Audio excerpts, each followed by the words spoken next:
So this month, Darren, it's going to be 10 years since we started working together with gay men and gave birth to the Quest, which has now evolved to gay men, bi men, queer men.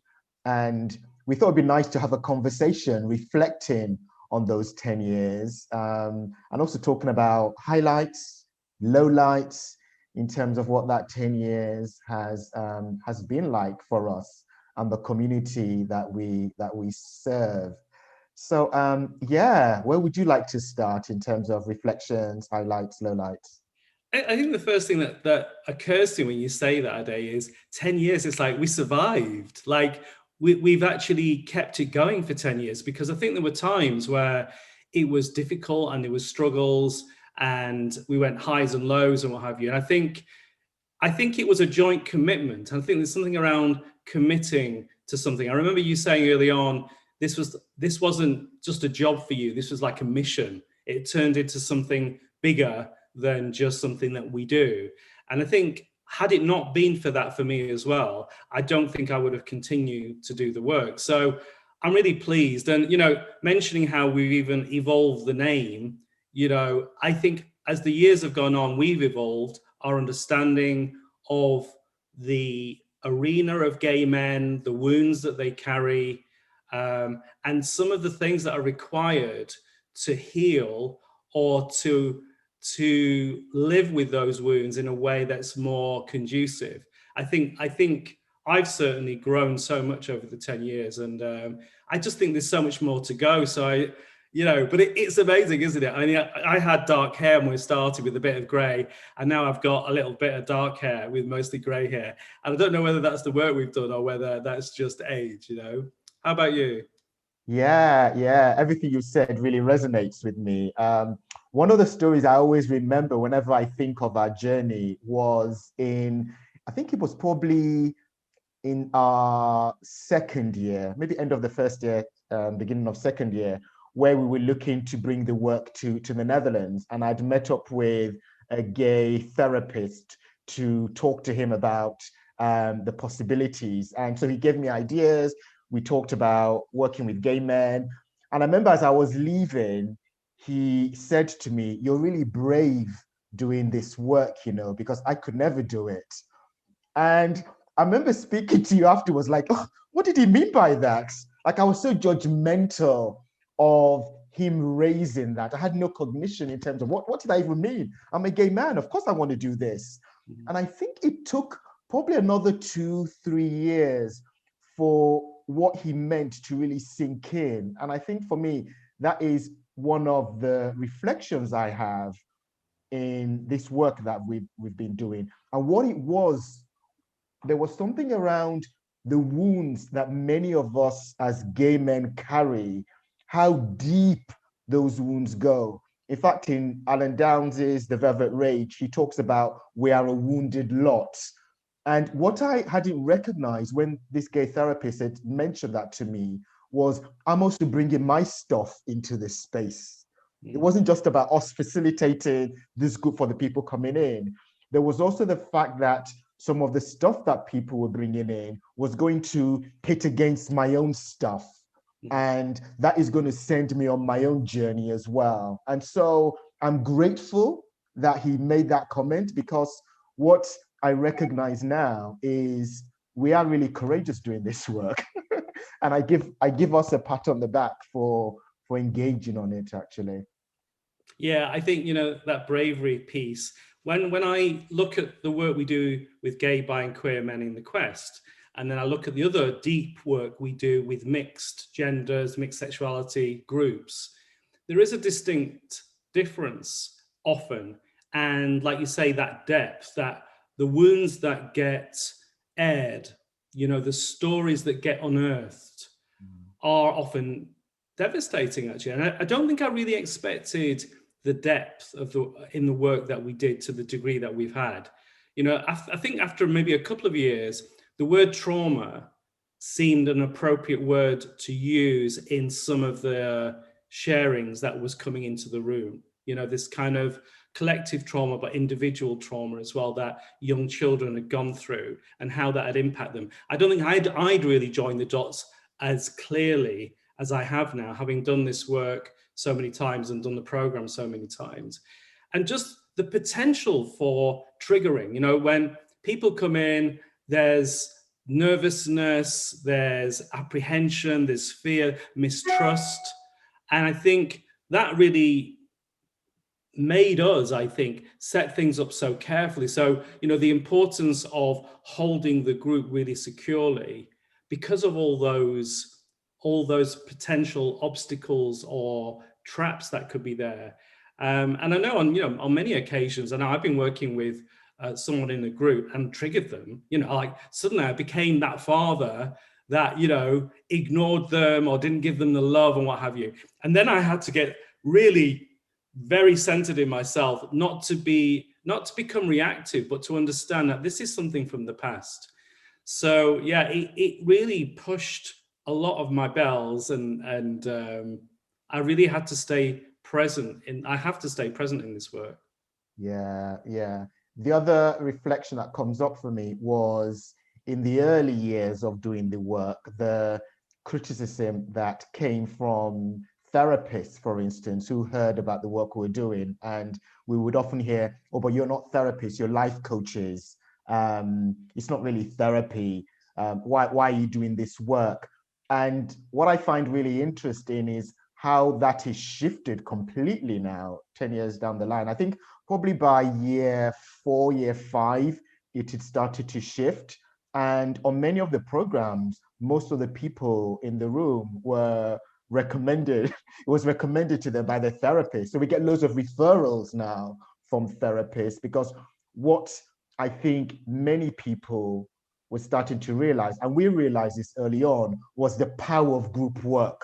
There was something so powerful about having gay bi queer men in a space doing this exploration. That common humanity was always coming to the forefront. And we hear that with the Quest Wednesdays that we do.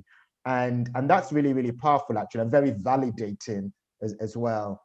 Yeah, I mean, as well as the therapist sending people to us, we actually got some therapists coming on the course. And if not therapists, certainly practitioners, people who were in this realm of healing and well-being, came onto the program as well.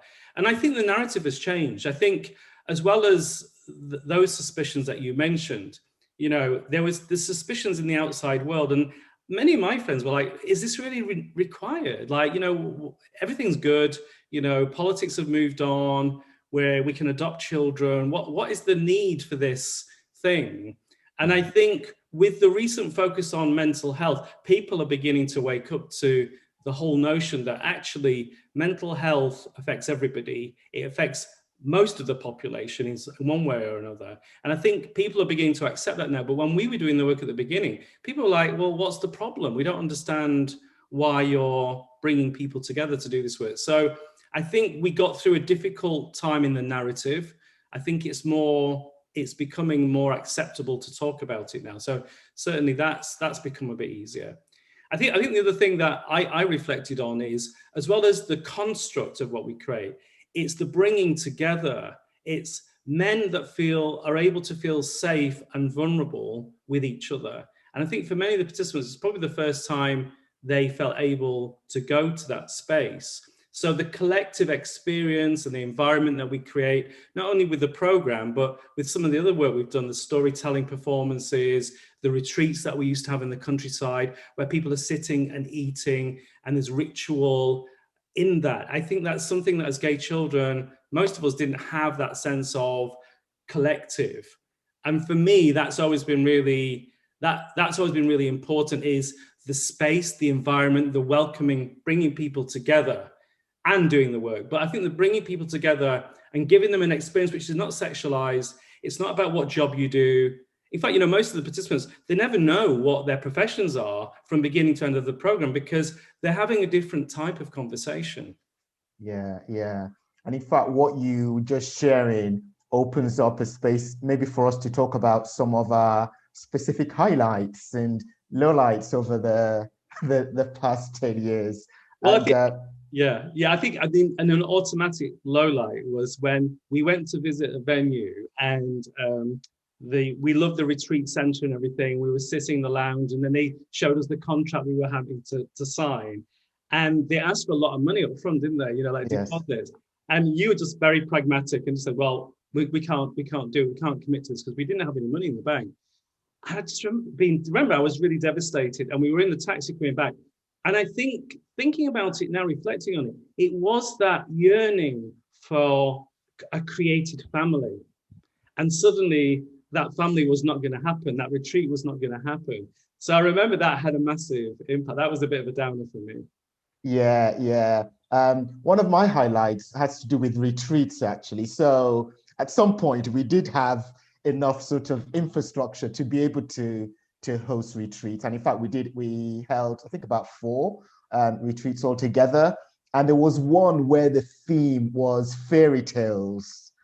And people were in groups and they had to design and create their own fairy tale, queer tale. And we had these masks that people designed and drew over, and people performed the tales. And it was so amazing, so amazing. And we were in this huge manor, and different groups used different parts of the house for their tales, and there were some that used the grounds and where we followed them into the woods. And just thinking about it now, I can feel my face beaming up because it really brought to light that thing that you talked about, where many of us didn't get the opportunity to be with other queer kids and express our authentic self. And so in those moments, everyone got to play. And it's interesting because I remember when we got back and there were people who saw the photos who were not there. And they're like, ooh, I can't imagine myself ever doing something like that. And in fact, there might be people listening to this right now who are going, oh, I'm glad I was not there. And there might be some people who are going, oh, I wish I was there. But you really needed to be there to experience how powerful and magical it was. So that was one of my highlights. I'm really glad you used the word magical, because that word was just on the tip of my tongue then, because there are so many magical moments, little moments often. Sometimes someone feeling able to trust to speak, to say something, or the group coming round to support a person who's just shared something incredibly vulnerable. There's so many absolutely exquisite, beautiful moments of human vulnerability in all of the work that we've done all the way through. It's really raised the frequency of my life. I really feel the frequency higher through the work that we've been doing. And there's just so many beautiful moments that I've experienced through this work. Yeah, yeah. One of my other highlights was getting the funding to work with Black, Asian, and other minority ethnic, gay, bi, and queer men. And it's a highlight because we've struggled to actually have that level of diversity within our programs. And so actually having the opportunity to create programs specifically for people of color was really great. And to this day, there are many of the groups of the participants who still meet up. So many deep friendships were created as a result of that. And one of the things that I really remember from that program was, unlike the mixed programs that we did, where we might get half or 80% of the people coming in with deep trauma, with the people of color version that we did, all the guys brought in deep pain and wounds. And for me, I always left those sessions with this deep knowing that this work is really important. We need to ensure that we proactively, consciously have that diversity, because this work is really important to not just white gay men, but to Black and brown gay men and queer men and bi men. Really important. Yeah, I think there's been occasions where we've had a Zoom gathering, or the BAME initiatives we've done, sometimes socials, where I've kind of scanned the room, if you like, and looked at the diversity. Diversity in terms of ethnic background, but also age, socio-economical backgrounds, how people identify with their gender, all those visible and invisible differences. And the more diverse it is, the happier and the more excited I become, because I think right from the beginning, we were very clear. We didn't want to just speak to one demographic. We wanted to really welcome and have that kind of crossover of experience makes it richer. So yeah, that really makes my heart sing when I see the occasions where that has happened. Yeah, yeah. A couple of other highlights that come to mind is marching in Pride, London Pride, as the Quest, with that T-shirt. And there were a number of people who marched with us who were in Pride for the very first time, actually, taking part in Pride for the first time. And again, it was that sense of being in community as a group, and at the same time being in community with the wider LGBTQI population as well. So I've got great memories of that.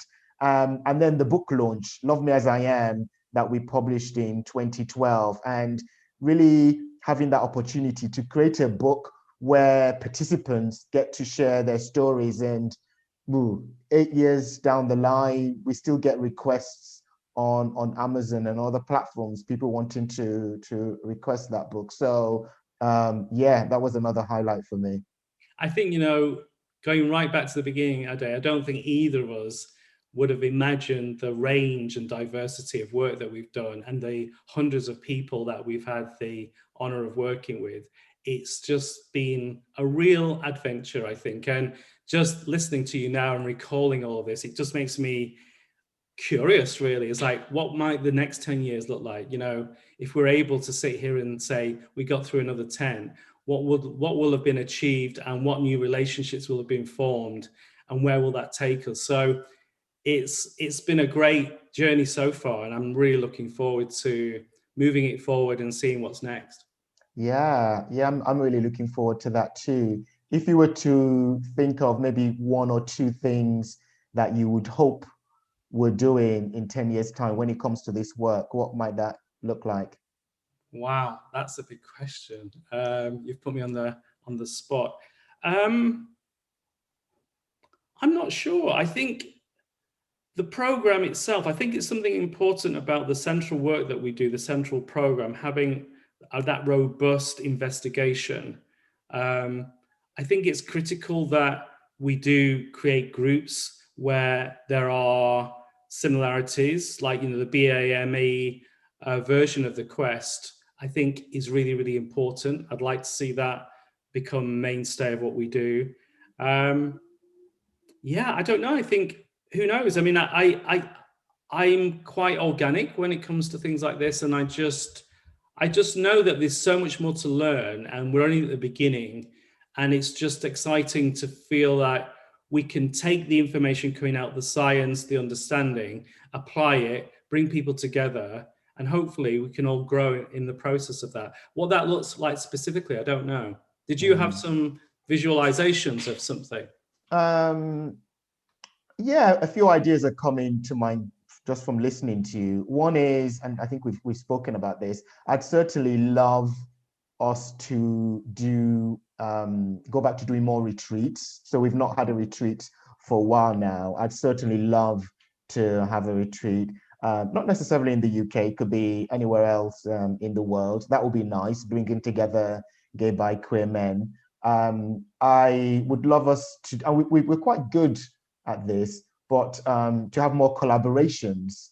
When we first started doing this work, there were other gay, bi, queer men who were in this space already, but there were not that many. And I think 10 years down the line, there are a few more now. And it'd be nice to collaborate more because we're serving the same community. So I'd certainly love us to collaborate more and create that space where people know that there are opportunities for them to do this sort of work. I guess my vision ultimately is 10 years down the line, I don't want people to see this as some sort of niche. I want it to be normalized, where people take it for granted that they are programs that gay bi queer men can go on to do their inner work and go on this inner journey. And I think when we started 10 years ago, a lot of people saw it as, oh, that thing over there. And it's starting to change, and I hope that that continues 10 years down the line. Yeah, I'm looking forward to the journey. Yeah, I'm looking forward to it too.